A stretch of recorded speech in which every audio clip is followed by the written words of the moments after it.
Tonight I am doing something different. I might do another diamond art because I did one yesterday, but I got this book called Murdle, and they are I don't know, how would you describe this? Logic mysteries. They start at elementary, they go all the way up to like very complex. So we're just gonna go in order at the book, and I'm gonna find the first one and do it.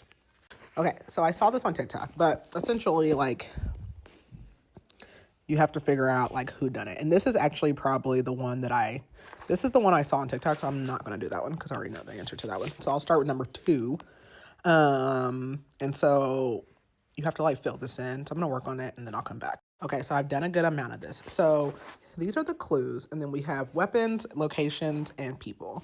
So starting up here, we said that the suspect who brought an ordinary brick was a parishioner of Father Mango's. So that means it wasn't Father Mango. So I immediately put an X there because it can't be Father Mango.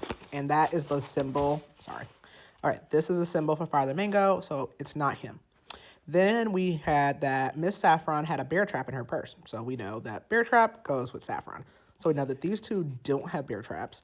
And since we knew that he didn't have that, and then since we know that she has a bear trap, like, we know that she doesn't have these, which filled in those two, which made us know that Senor Emerald had the brick, and then that Father Mango had the harpoon. And then you kind of just use that logic to do the rest of these. So I'm going to finish this up. I do already, from the last clue, it says that the body was the body was nibbled on by sharks. So we know that the docs say look out for sharks. So we know that he was in water. We know that the where is going to be the docs. So we just need to figure out who did it and what did they use.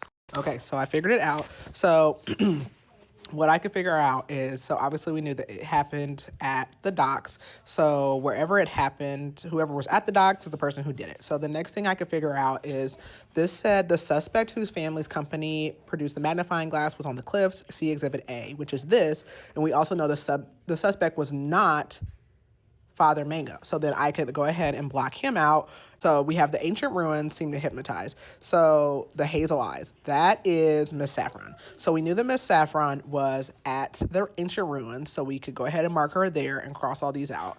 And then we knew that Father Mango was not at, or was near the cliffs. So he was not at the cliffs. So we can cross him out, which left him being at the docks. So once I know that, we know that the weapon also has to be wherever the person is, and we could narrow it down that it was, I put these in the wrong spot, but Father Mango with the harpoon at the docks. And that is our Myrtle.